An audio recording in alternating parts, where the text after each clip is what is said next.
Hello teachers, my full name is Đào Thị Thu Thủy from group 67B.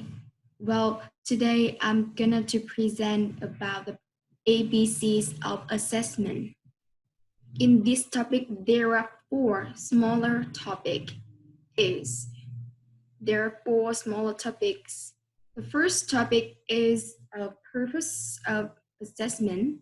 Second is the types of assessment. Topic 3 is recording and reporting outcomes. And the last topic in this big topic is the qualities of assessment. Before I am going to analyze the topics, I want to give the definition of assessment. According to the T. Marches in 1987, assessment is the systematic collection, review, and use of information about educational programs undertaken for the purpose of improving student learning and development. I'm going to find out in the first topic it is divided into two parts. The first is the purpose of assessment. Second is the approaches to assessment. First of all, I'm going to present about the purpose of this assessment. There are 5 reasons for assessing. The first is to find out what's been learned. Second is to make a judgment. Is it for a score or mark, or to find out what the learner did or what the learner didn't. And when the teacher gives the student an assessment, and teacher can have them and can give them some feedback to help them improve their learning. And then it is the fourth reason of assessing is to lead to improvement. And the last reasons for the assessing is motivate. Motivate is not only for the student, but it also for the teacher, because when the teacher give the student an assessment, what the successful method is or not, and all of reason is to have the teacher make a good decisions. And first, I can give you example. When the teacher the evidence that the teacher help them to make a good decision, because the teacher may need to decide whether all students have successful learned the material they just taught or not, and then they can adjust another method or another way to teach them. And next is in assessment, there are 4 forms of assessment. First is diagnostic. Diagnostic assessments are used to help identify the learner's strengths and weaknesses. The second assessment is placement. Placement assessment is used by school to decide how to group learners with a similar level of ability in the same classes. The third assessment is a progress assessments. Progress assessments are used to find out how far learners are meeting the objectives. And the last is the selection. Selection assessment is used to decide which applicants should be given jobs or accepted into the courses. And now we are going to analyze the approaches of assessment. It depends on what way the teacher wants to approach. There are two approaches, formatives and summatives. Now we are going to find out the formative assessment. Formative assessment focuses on the process of learning. It means assessment for learning. And here is some features of formative assessment. It is diagnostics,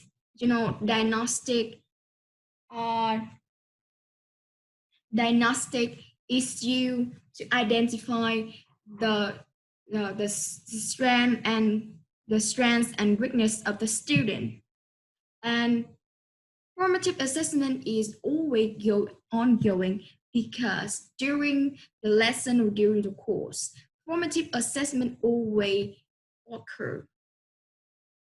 And the next features is the feedback on the student, on the teacher. And it also adjusts teaching methods suitably. It means when the teacher assess formative assessment, because formative assessment focus on the process of learning. So whenever teacher taught the student some new knowledge, and they want to check what they understand, whether they understand or not. They have to give them some assessment, a short and quick assessment, and it helps them to adjust the teaching method suitably. And of course, formative assessment is not grading. It's not for grading. It's just for to diagnostic. It's just it is a diagnostic to identify what they did, what the student did or didn't. And formative assessment have the results quickly available. I can give you an example about the formative assessment. And here is formative assessment. 1 to 5. 1 to 5 is a whole class assessment. So a teacher may be working a problem on the board, let's say. At some point, that teacher will want to stop. Then they will formatively assess their students by having them rate their understanding on a scale from 1 to 5 using their fingers. 1 finger is the lowest level of understanding. Students will put up 1 finger if they are absolutely lost. 2 fingers indicate the student has a vague understanding. 3 fingers indicate the student is in the middle. 4 fingers means the student has a good understanding. And 5 fingers is the highest level of understanding. 5 fingers means the student has mastery.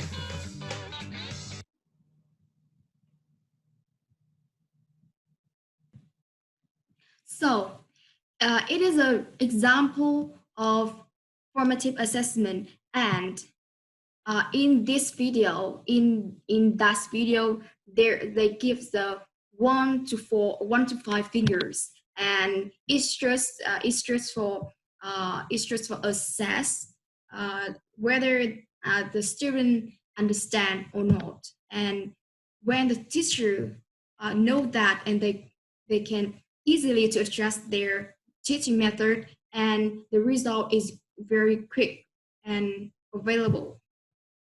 And the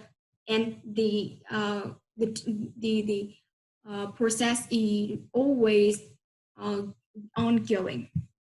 And the Next, assessment is the summative assessment. Summative assessment is to just how successful learners have been in the mastering of content in the course. And it means assessment is of assessment assessment of learning. And here is some features of summative assessment. First, it takes place at the end of the learning process. Second is summative assessment is used for accountability relating to the grade or score. And the last is impact the intrinsic motivation.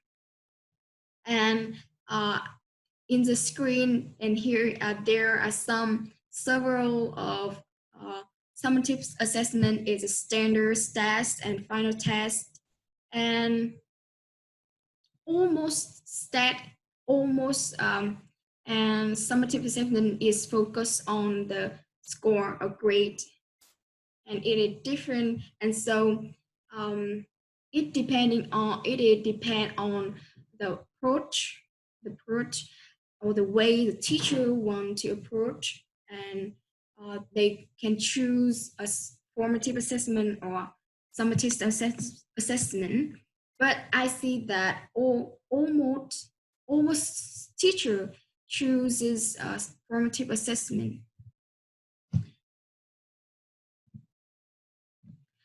Next, we are going to the next type. We are going to the topic of the ABCs of assessment is the types of assessment.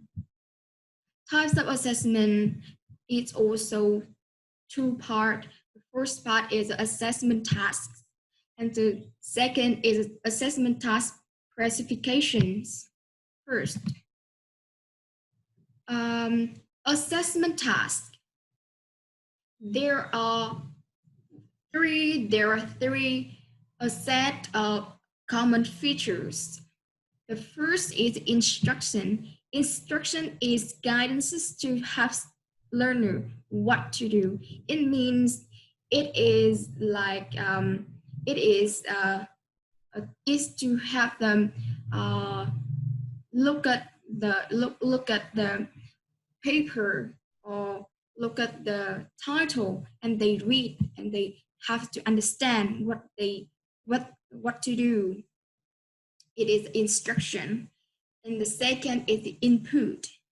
Input is the materials that the learner needs to look at, read, and listen to respond. For example, when the teacher gives them a task, and they have to a small paper, and that is the materials they need to read and answer the question below.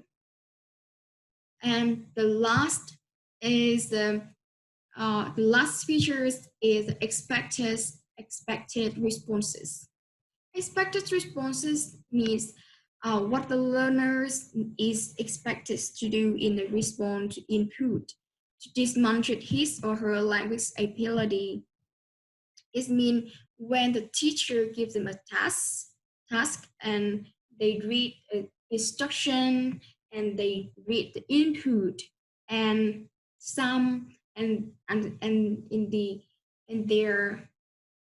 in the following question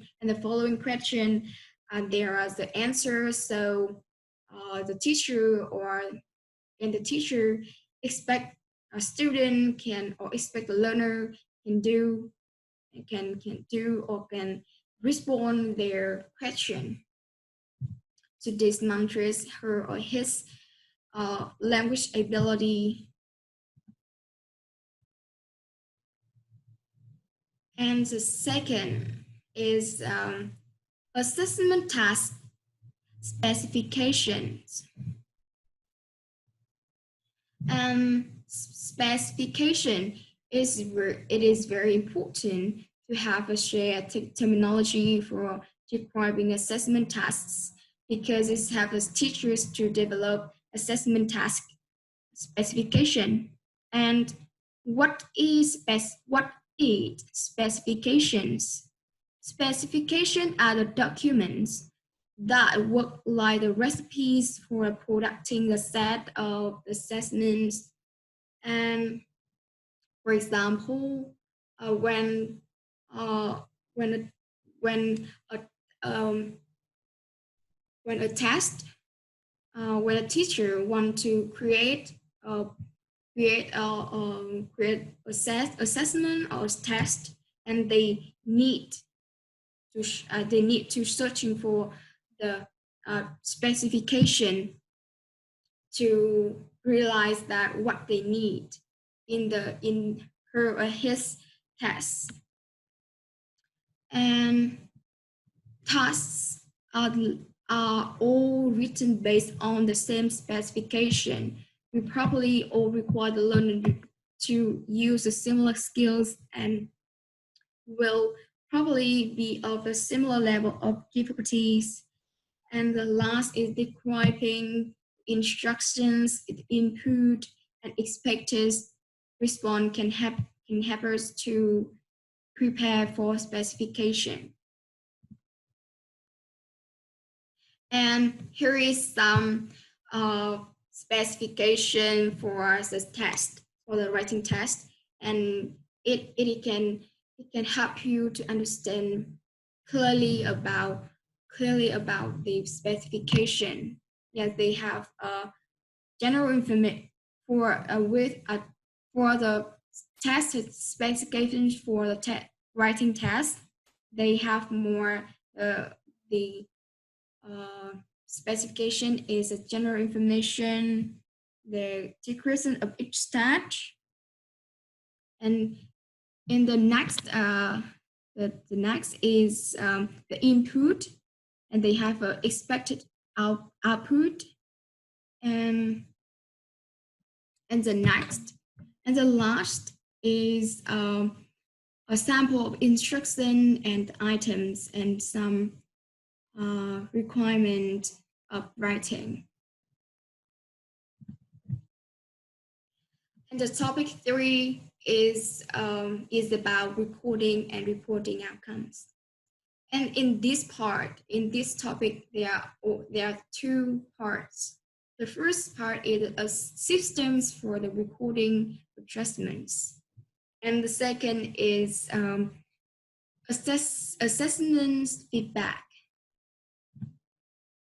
First, it is a system for the recording adjustment. There are 6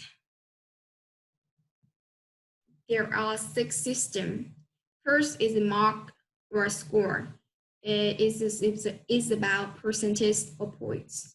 Second is a letter grades A, B, or C. It's different with the A, with the system 1 mark or scores. And number 3 is a written comments on the learner works. 4 is a can-do descriptions and checklists. 5 is a written progress reports. And the last one is regular meetings between teachers and individual learners to discuss the progress. And here is the assessment. Here is the advantage and disadvantage of assessment for the recording adjustments. First, and the last one is the regular meeting between teachers and individual learners to discuss the progress. And the second is the assessment feedback. To know how to improve according to the Grant Wiggins in the 1999 has suggested that they need to understand 3 things about their performance for the learners. First, what they are doing well. Second, what they are struggling with, and what they need to do differently in order to be more successful. And to do this, the teacher can help the learner to understand these three things by giving the feedback that highlight ways to improve. However, just telling the learner what they did correctly and incorrectly is not usually very effective. And, and here is some teachers' feedback. It helps the learner improve their performance. First is specific. When the teacher gives them the feedback they need, gives them more details and what they did or what they didn't. For with the student, when the teacher give them a writing test, and then they feedback what they did or what they didn't. For example, they the idea of the student is not clear or is not suitable for this topic, and or what they are doing well with the topic, but the teacher do not concentrate on the more correct more the mistake of grammar or uh, for the grammar, or the teacher just give the student the general comment and is not the specific or is not the good feedback for the student. The second is a accompany positive and negative feedback. When the teacher when the student do during when the student did well assessment, but the teacher also needs to accompany the positive and negative feedback. Or, for example, when the teacher gives the student when the teacher gives the student with gives give the student a feedback with with good with a good mark, except the positive, and they need to give them the negative feedback what they need, what they need to improve, or to have them try more in the next time. Number three is having the feedback have to be having for their learning. It means when the teacher give them the feedback, it must be helpful or useful for their learning. It's not the general comments the student. For example, it is a general comment of the teacher. This is a really great essay, good work, and it is the general comment, so the student cannot know that what they are doing well and what they are struggling with. It doesn't have student or it doesn't make the student doing well in the next time. And the four is comprehensible criteria. It means it means the feedback have to be easy to understand, easy for students, for it is easy for students to understand what the teacher want to convey to them. Next is the give feedback to the whole class. Before you go to give feedback the individual, they need to keep the whole class what the class doing well or what the problem they are struggling with. And the last feedback is teacher need to give the feedback to each of individuals. When the teacher give the feedback to the whole class, and they need to give the feedback to each of individuals because these have this each of individuals know that what they are doing well or what they are struggling with and what they need to do differently in order to more successful. With the good student, they can do it, they need to differently to in order to be more successful. And with the not good student, and uh, they need to try your best to do more the successful.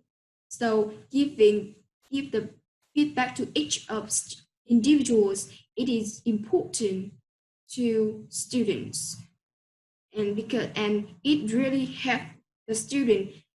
It is really helpful for the student to enhance their learning.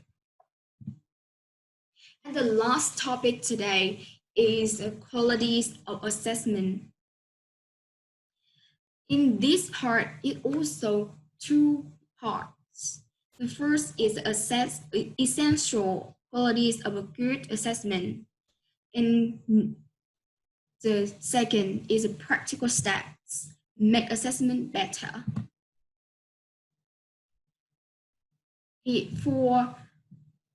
For the qualities of assessment, there are four essential qualities of good assessment. First is the validity. Second is reliability. Third is the impact. And last one is practicality. We are going to find out the validity. Validity. A test is valid if the material the teacher has taught it include the test. Validity of tests can be checked by curriculum, textbook, what you have covered through week and monthly, and inside the test cover. When the teacher teach the student the material, and the material has to appear in a test, and then the test is valid. To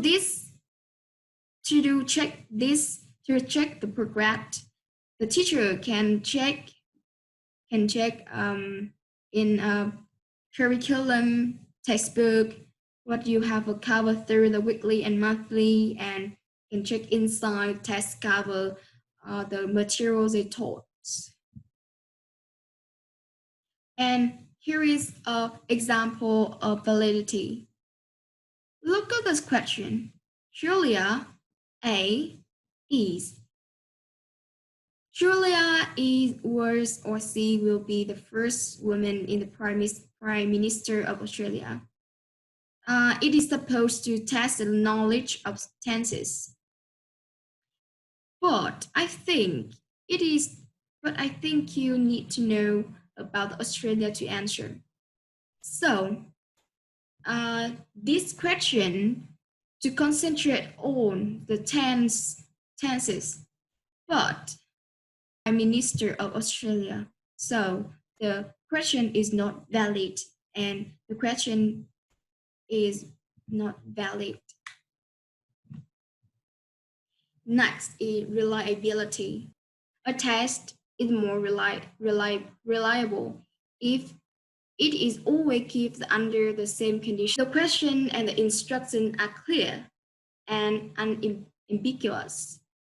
And the last, it is the consistently marked. and it is the example of reliability.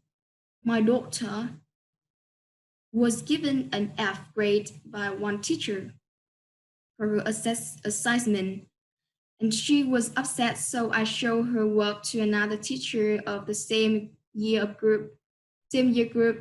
He said that he said he thought it should be given a B. But I don't know who to believe. And the assessment is not valid reliability because it is not consistently marked. So this is why the question is not reliability. The third is practicality. The simpler, easier, quicker, and cheaper a test is, the more practical it is. And there are several practical considerations for the test. The first is the cost of the administering and marking. Second is the time for administering and taking the test. And the third is the time the teacher give an assessment for the big class with 100 students and is not practicality because they have too much time to mark 100 paper. And the four is a number of people for administering and marking. And the last is ease of interpreting. Here is the example of practicality. This new assessment procedure looks great, but I can use it in my classes. It takes 2 hours to complete, and my lesson only lasts for 45 minutes. So,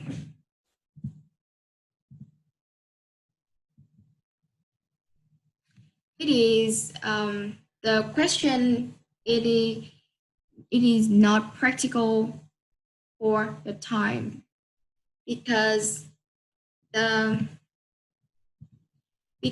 assessment procedure really valid, but it can apply in this lesson because it needs too much time to complete the assessment. So it is a practicality. The last one is impact. Impact, what effect will these tests impact on the teacher, on the learners, on the wider society? I give you an example. I have an English test tomorrow. I'm really worried and nervous. I cried last night because I'm so scared. And the because her or he's really nervous and worry about the English test, and so they cried the last night. So it really impact on her psychology to do well the test in tomorrow. So it is a impact. And the second of this topic is the practical steps. There are 6 practical steps. The first is varied. Second, the ongoing. The third is integrated.